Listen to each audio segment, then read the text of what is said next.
మీకు ఈ విషయం తెలిస్తే ఆశ్చర్యపోతారు. మన పాదాలు మరియు మోకాలిల నిర్మాణం నేరుగా నిలబడటానికి, నడవటానికి, పరుగెత్తటానికి ప్రపంచంలోనే అత్యంత సమతుల్యమైన రూపకల్పన.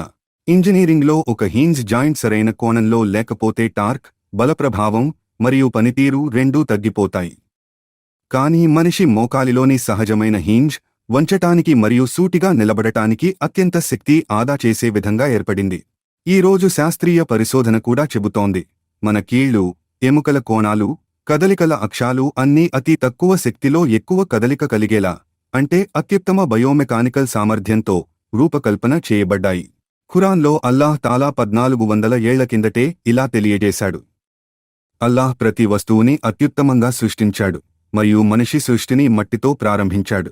సూరా అస్-సజ్దా 32, ఆయత్ 7. ఈ విషయం ఈరోజు శాస్త్రానికి సాక్షాత్కారమవుతోంది. మన శరీరంలోని ప్రతి భాగం, ముఖ్యంగా కీళ్లు, సహజంగానే అత్యధిక పనితీరును చూపేలా రూపొందించబడ్డాయి. శాస్త్రం ఖురాన్ కన్నా తక్కువది, ఎందుకంటే శాస్త్రం మారిపోతూ ఉంటుంది. కానీ ఖురాన్ అల్లాహ్ వాక్కు సంపూర్ణం, అచంచలమైనది. నిజమైన ముమిన్ అంటే ఖురాన్ను సహీహ్ హదీత్ మరియు సహాబాల అవగాహన ప్రకారం అర్థం చేసుకుని అదే ప్రకారం ఆచరించేవాడు.